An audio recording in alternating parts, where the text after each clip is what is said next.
comme ça. C'est ça. Là, c'est des défis. Oui.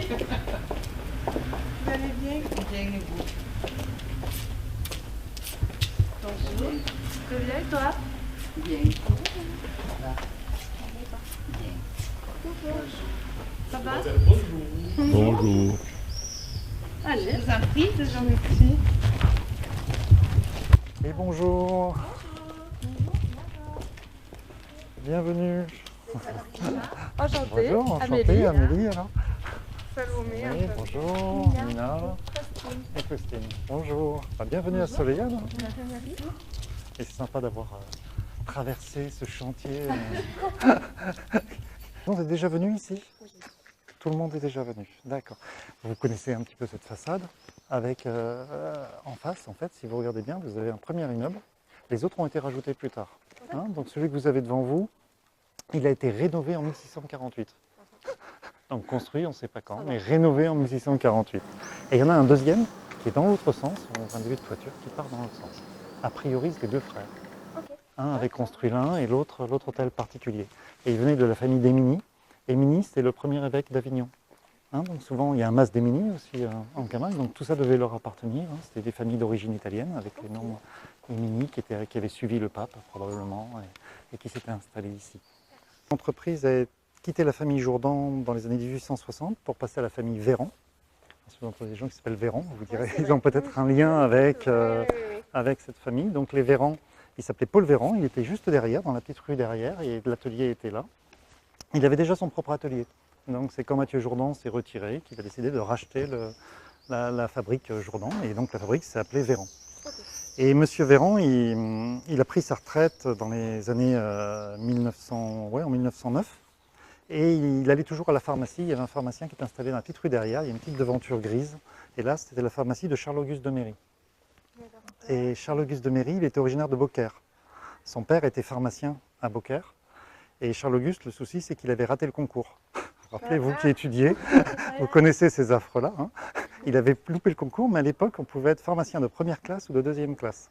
Donc il avait loupé première classe, mais deuxième classe, c'est que je pouvais être pharmacien, mais uniquement dans le département où je passais le concours. Et lui, il avait réussi les Bouches-du-Rhône.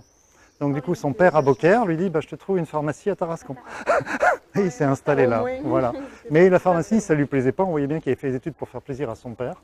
Ça ne lui plaisait pas trop.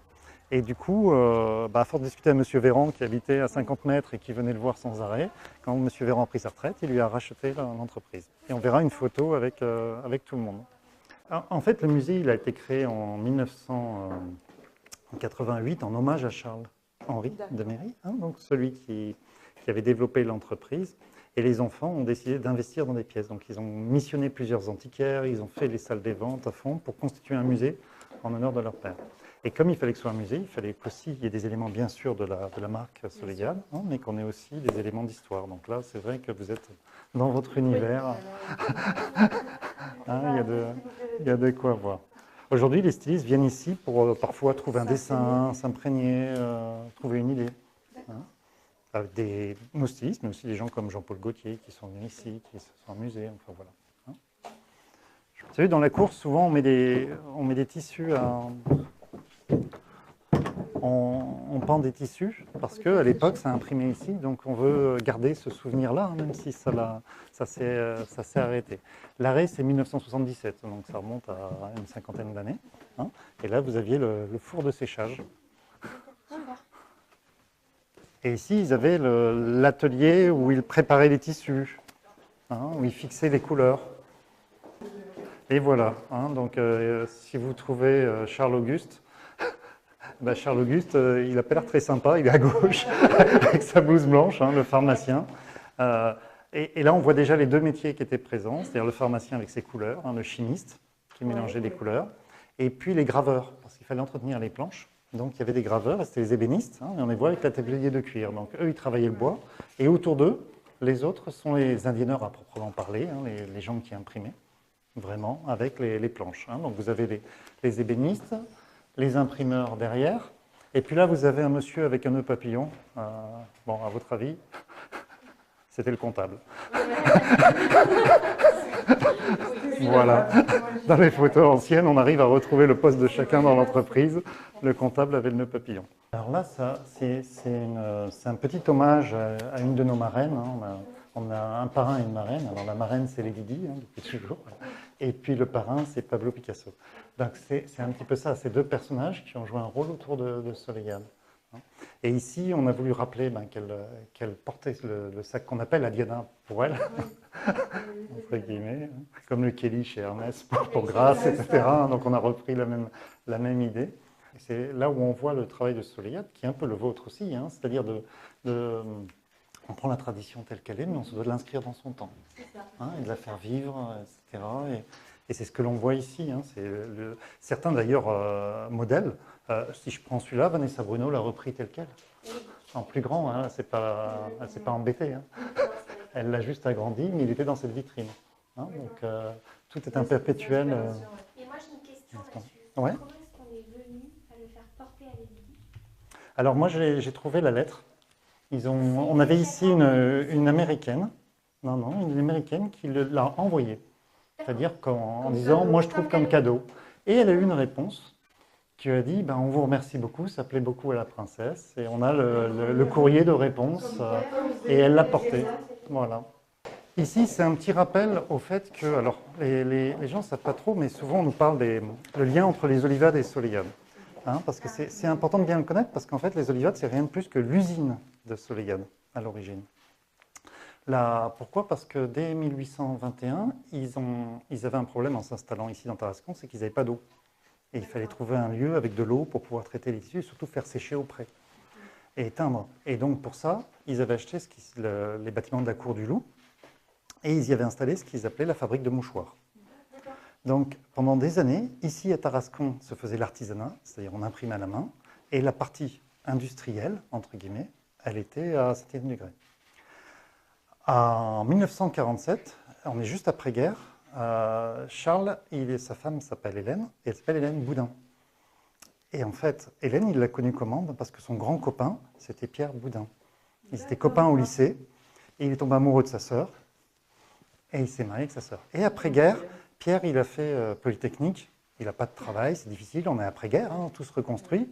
Et du coup, il dit à Charles, est-ce que je ne peux pas venir travailler avec toi? Et Charles dit, ok, je te prends avec moi et je t'installe à Saint-Étienne-du-Grès. Parce que là, tout va très bien. Et puis en 1951, c'est la catastrophe. Tous les trois, ils reviennent de l'île sur la Sorgue, où vit la famille Boudin. Hein, donc ils ont fait un petit dimanche repas. Et au retour, accident de voiture, la voiture heurte un platane. Hélène meurt sur le coup. Et Pierre, qui est à l'arrière de la voiture, considère que c'est la faute à Charles. Et à partir de là, les deux, pendant 3 ans, ne s'adressent plus la parole. À tel point qu'au bout de 3 ans, Charles dit, il n'y a qu'une seule solution, c'est on va créer une entreprise dans laquelle on mettra l'usine, et ça sera ton entreprise. Et quelque part, je t'indemnise comme ça, mais surtout, je crée la coupure. Jusque-là, pendant ces années-là, la fabrique va continuer à fabriquer du Soleiade. Ça va être l'impression Soleiade, va se faire à Saint-Étienne-du-Grès comme avant, et ça va durer pendant une vingtaine d'années. Quand les enfants sont devenus adultes, eh ben, ils ont dit on coupe.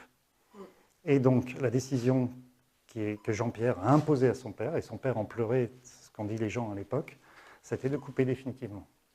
Et à partir de ce moment, il faut imaginer la famille Boudin, qui a toujours été Soleiade, qui du jour au lendemain n'a plus de commande, et du coup se dit il faut qu'on trouve une solution. Ils vont créer une marque qui s'appelle Olivado, il va y avoir un procès, et le procès, ça va devenir les Olivades. Voilà, vous avez l'histoire. Hein?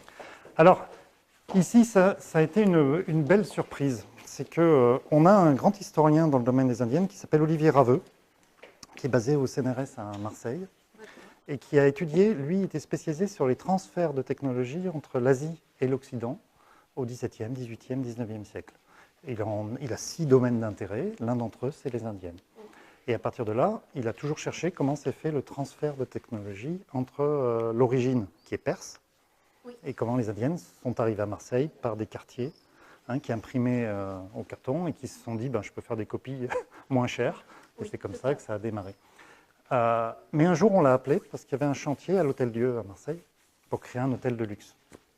Or, l'architecte l'appelle et lui dit on vient de trouver une pièce dans laquelle personne n'est rentré, qui est envahie de tissu. Il faut que vous veniez voir. Et en fait, c'était la pièce des billets d'abandon.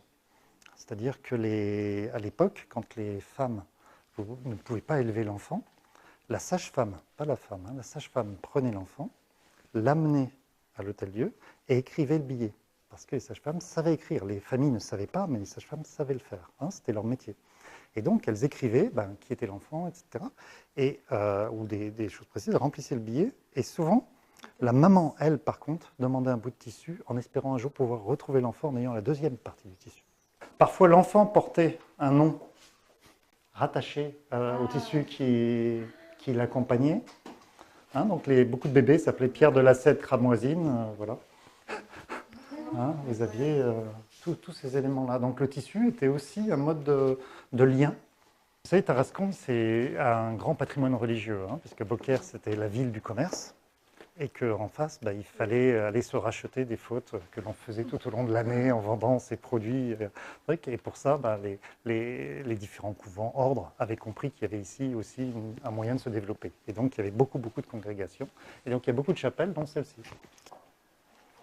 Alors tout ça, petit à petit, ça a été racheté. C'est un pâté de maison, au final, complet, qui a été racheté par Soleilhade année après année. Alors, on a parlé tout à l'heure des familles d'indienneurs, finalement. Mais il y a eu aussi des femmes. Et la première d'entre elles, c'est celle qui est malheureusement décédée en 1951, mais qui est à l'origine de Soleilhade et surtout de la partie prêt-à-porter. Parce que finalement, Soleilhade, c'est un éditeur de tissus qui, un jour, est devenu une marque de prêt-à-porter. Et celle qui a provoqué ça, c'est Hélène de Méry. Donc ça, c'est des modèles d'Hélène, hein, elle est en photo. Qu'est-ce qui s'est passé? C'est qu'un jour, elle a accompagné, elle était couturière après-guerre, et à l'époque, Charles vendait ses tissus un petit peu partout. Les femmes faisaient elles-mêmes leurs robes. Et ils sont allés tous les deux livrer une cliente qui était Madame Vachon sur le port de Saint-Tropez, qui avait sa petite boutique sur le port de Saint-Tropez. Et Madame Vachon voit ces modèles-là, faits par Hélène pour elle, et dit attendez, si vous en faites 10, c'est une petite vingtaine, faites-les-moi tout de suite et amenez-les-moi et je vous promets, je les vends. Et ça s'est très très bien passé et tout de suite, ça s'est vendu. Et puis il y a eu une deuxième personne qui était assez particulière, qui s'appelle Madame Pinton, qui elle vivait à Aix-les-Bains. Et c'est elle qui avait nourri les employés de Soleilhade pendant toute la guerre. Parce qu'il fallait avoir de quoi manger. Et elle avait une ferme en Savoie. Et les produits venaient de Savoie au fur et à mesure pour nourrir les équipes ici qui continuaient à travailler, à produire du tissu pendant la guerre. Et Madame Pinton, après-guerre, c'était plus trop nécessaire, elle devenait plus âgée. Et elle demande en 1947, la même année, elle dit on fait un événement à Aix-les-Bains pour relancer la station d'un point de vue touristique. Et je voudrais avoir des produits pour faire un petit stand avec ces nouveaux produits que vous avez fait pour Saint-Tropez, ça serait bien. Et puis elle voit que ça se vend très bien à Aix-les-Bains. Du coup, elle dit je vais déménager à Nice. Et il se trouve que j'ai trouvé une sous-location dans un magasin. Cette sous-location, c'est en fait chez un monsieur qui s'appelle Louis Vuitton, qui n'arrive pas à payer son loyer. Il est à Nice, et si vous arrivez à Nice et que vous voyez ce magasin, il est toujours là, hein, il est emblématique. Et M. Pinton m'a dit, je vous retrouverai la photo des vitrines Soleilhade avec Louis Vuitton écrit au-dessus. Il est sur le cours Masséna, tout en bas, en bas du cours. Ouais, okay. C'est ce grand magasin. Hein. Et donc, deux vitrines Soleilhade, ça a été le premier magasin Soleilhade, mais c'était une sous-location Louis Vuitton. 1947, hein, petite histoire. Donc, après, une deuxième femme qui a été importante, c'est Nicole Barra. Nicole Barra, c'est la deuxième femme de Charles. Hein. Hélène était la première. Nicole, c'est une jeune mannequin. Il s'éprend d'elle et il l'envoie se former chez Christian Dior. Et elle va travailler à l'atelier de Christian Dior pendant je crois, 6-8 mois. Et elle revient avec plein d'idées. Elle se dit, on va faire plein de choses. Et elle va créer les premiers modèles Soleilhade, des modèles de jupons, etc., l'arrivée du jersey. Enfin, elle va commencer à apporter des choses, Nicole. Donc là, on a plusieurs éléments de Nicole. Alors, elle a été la femme de Charles pendant une petite dizaine d'années, puis ensuite, elle avait vraiment les enfants grandissaient, puis c'était pas facile d'élever les 3 enfants d'un premier lit, qui du coup devenaient adolescents, et ça devenait plus difficile, et donc elle a dit à Charles, écoute, je vais te laisser gérer, et moi je vais faire autre chose. Donc on voit plein d'usages différents hein, de Chantal. Avec des choses qu'on reconnaît plus comme étant elle, avec des corsets, mais pas que. Hein. On voit aussi des choses très, très différentes. C'est ce qui montre, c'était vraiment une créatrice tout-terrain, en fait. Pas seulement. Vous voyez notre ami Léo Lelay, hein, qui prend place au fur et à mesure de notre promenade.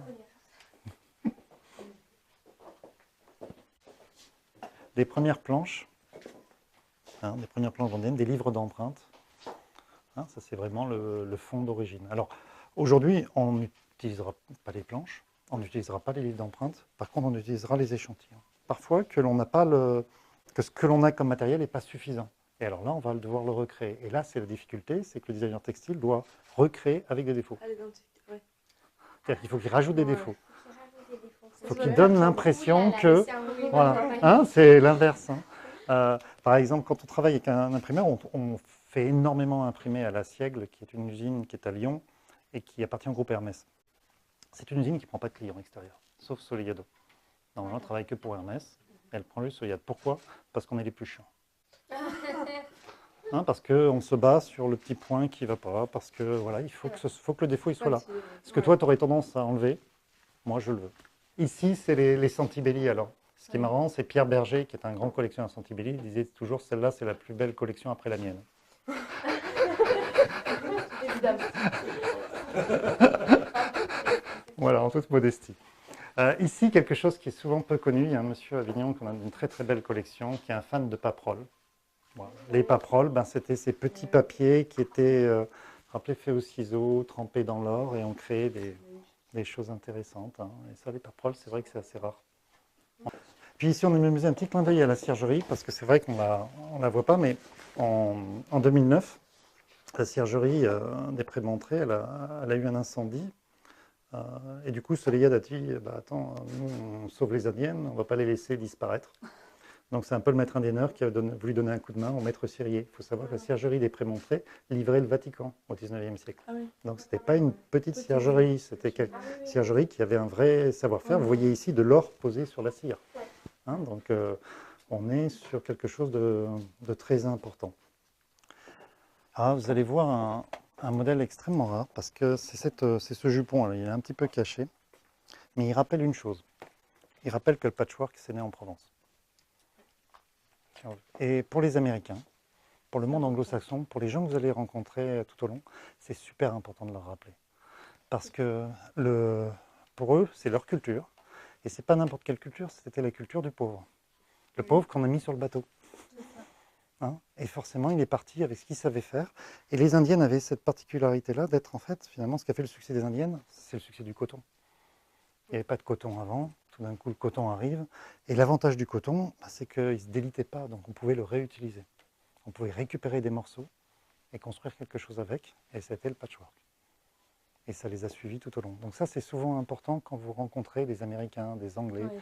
C'est une histoire qu'ils ne connaissent pas, et pourtant, c'est leur lien avec la Provence. Chose amusante aussi, vous voyez ici que beaucoup des dessins ne sont pas des semis. Hein, vous savez, on dit souvent le semis provençal, le petit dessin, c'est... Comme chez nous, la mouche, etc., c'est emblématique de la Provence. En fait, non. Notre origine, c'était plutôt la palme. C'était lié à Marseille, en fait, finalement. Tout est arrivé par Marseille. Donc, c'était la palme et les fleurs. Et en fait, les semis, ça arrivait de Toulouse. C'est-à-dire que quand moi, je vais rechercher dans les archives, c'est les Occitans qui nous amenaient. C'est toute cette partie-là. Et on le revoit avec la croix occitane, hein, finalement. C'est ce dessin un petit peu simple. C'est celui qu'on va retrouver avec la mouche, la merveille. Les grands motifs Soleillade d'aujourd'hui, c'est-à-dire qui sont reconnus comme les plus provençaux, sont d'origine toulousaine. Et ici, par contre, on adorait les fleurs. Ouais, c'était les fleurs. Et on faisait des fleurs, on appelait ça les jardinières à Marseille aussi. Pourquoi? Parce qu'on avait importé des dessins qui venaient de Perse avec les fleurs de là-bas. Et par contre, chez nous, les dessinateurs faisaient les fleurs d'ici. Et ça permettait de marquer une différence. Et alors, dans cette salle, quand même, vous avez un petit hommage à une dame très importante pour Soleillado, hein, Annie. Très importante parce qu'elle a eu cette idée géniale. Et elle s'est toujours battue pour ça, c'est que l'élégance soit présente. Aujourd'hui, par exemple, on parle chez nous de maladie, on ne parle pas d'éleveur. Oui. Hein, donc on crée une aristocratie et vous y participez, c'est un de vos rôles. C'est vraiment ce côté aristocrate qui doit ressortir ici. Et c'est ça qui fait monter l'ensemble de la société et du pays. Quand le jour où elle s'est battue pour bien habiller ses gardiens, elle a contribué de façon énorme à l'imaginaire des gardiens, à l'envie d'être gardien. Hein, et au maintien de ça. C'est-à-dire que c'est vraiment en poussant vers le haut que l'on y arrive. Et ça va être votre rôle, c'est comme ça. Dans l'histoire des indienneurs, au début ils naissent à Marseille, ça se développe tellement, mais ils ont du mal à fixer les couleurs. Mais ils s'aperçoivent qu'ils réussissent à faire des copies pas chères, que le peuple les prend. Et à un moment donné, ils font venir 400 Arméniens en bateau. Donc ils les mettent sur un bateau, ils les font arriver à Marseille, et les Arméniens vont leur apprendre à fixer la couleur.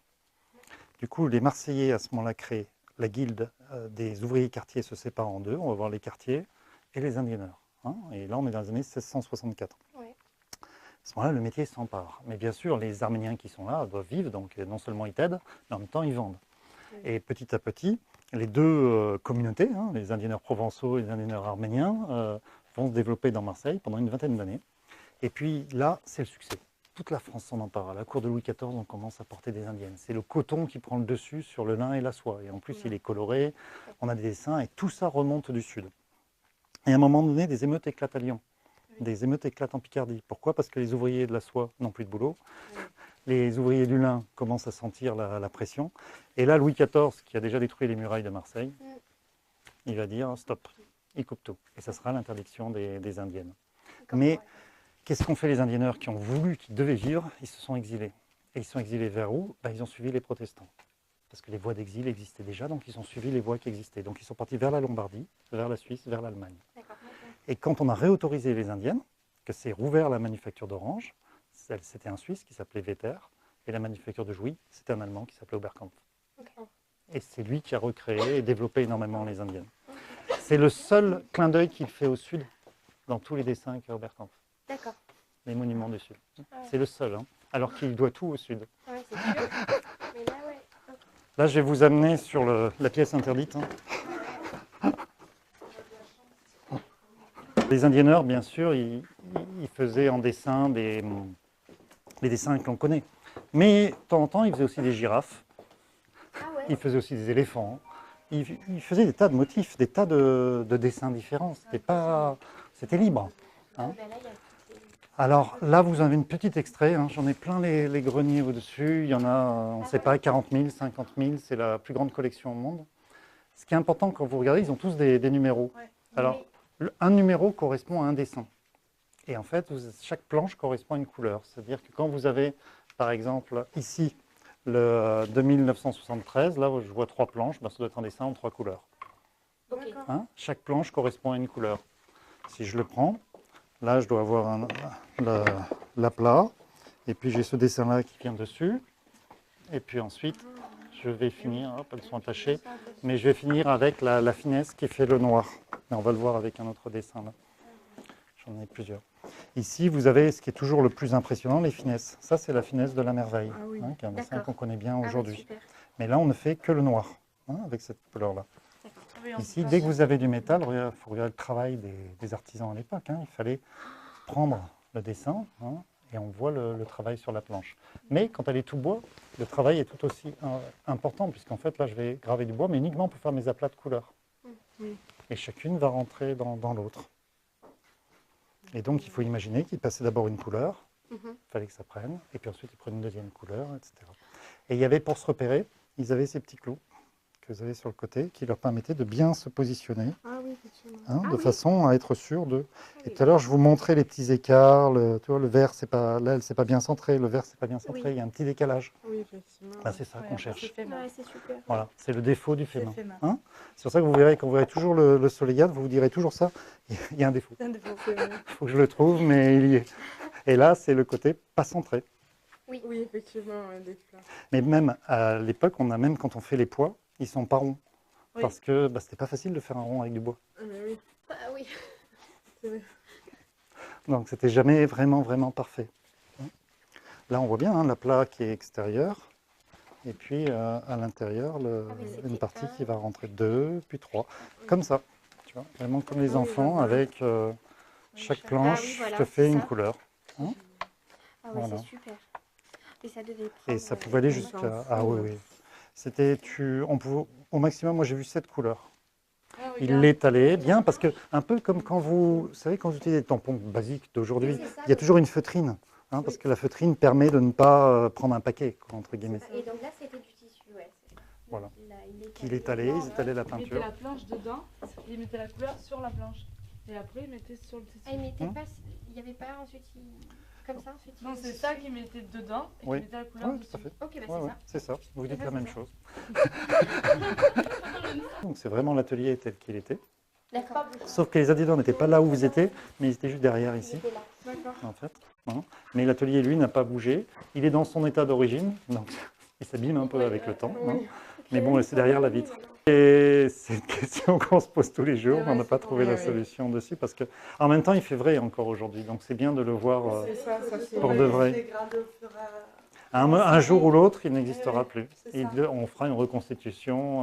Ouais, c'est vrai. Ça, c'est dommage. Voilà. Mais pour l'instant, c'est le vrai, donc autant profiter du vrai. Dans son état, le jour où il l'a abandonné, il a posé sa blouse et il est sorti. Ah d'accord, à ce point-là. ouais, à ce Ah oui, point, c'est vraiment ça, c'est oui. génial. Ah oui, c'est pas reconstitué, c'est vraiment. Et ici, vous avez le parrain là-haut, hein, Oui. qui nous Ah regarde. voilà. Nous, Parfait. on le montre aux équipes toujours parce que si lui, il portait du Soleil, il n'y a pas de hasard. Je ne sais pas si vous vous rappelez, il y a quelques années, il y a eu un défilé aux Aliscans de Gucci. Oui. Et Alessandro était passé au magasin d'Arles et puis en plus dans son défilé j'avais vu une vraie copie de Soleil. Donc du coup je l'avais remercié parce que pour nous la copie n'est pas forcément un signe de mauvais, bien c'est sûr. aussi Là, c'est de l'inspiration. c'est une inspiration. Donc j'étais super content, donc je l'ai remercié. Et derrière il m'a recontacté en me disant mais Stéphane, je suis en train de faire un truc chez Gucci qui s'appelle The Vault, c'est la caverne un peu d'Ali Baba, mais c'est ma caverne à moi. C'est là où je veux mettre tout ce qui m'a construit. Moi, Alessandro Di Michele, si aujourd'hui je suis un grand designer, c'est parce que j'ai aimé ça, donc je vais mettre là les choses que je vais faire avec les marques qui m'ont construit, et en même temps, je vais y intégrer des jeunes d'aujourd'hui, dont je considère que le travail, c'est moi demain, quelque part. Et donc, il nous a envoyé son bras droit, Michael, qui est arrivé avec exactement ce que voulait Alessandro, et on a travaillé avec Michael sur une collection qui a été vendue dans The Vault, souvent très vite, hein, parce qu'il y a beaucoup de modèles qui sont partis. Il y en a un qui est parti en 3 minutes. Ouais. Ça allait très très vite, hein, parce que la communauté derrière Oui, lui j'ai était vu, ouais. important, hein, ils l'ont vu, c'est Oui. des pièces de collection. Et donc on les a ici, ce qu'ils avaient sélectionné. Voilà. Tout Mais trop beau. sachez qu'elles existaient déjà avant, c'est Chantal qui les avait fait. Oui, encore, Ce que je veux dire par là, il ne les a c'est pas l'inspiration. changées, hein. Ok. Il a voulu retrouver les mêmes couleurs. Les modifications qui ont été faites à la marge, hein. C'était vraiment des questions de fitting, hein. La femme d'aujourd'hui n'est plus la même femme qu'à Bien l'époque sûr. et il Ouais, fallait peut-être, voilà, ouais. donc adapter le fitting, hein. Mais dans les Bien faits, il sûr. voulait vraiment retrouver le Soleil. Donc ce qu'on a devant nous, c'est des modèles Gucci, certes, mais Soleil. Superbe. Ouais, C'est les beau, vrais modèles beau, Soleil. beau. Puis même le travail des couleurs, parce que là, il était chercher vraiment les couleurs qu'il voulait pour le moment donné. Oui, l'effet matelassé. L'effet matelassé, ça rappelle toujours l'identité. Super beau. On est fan. À tous.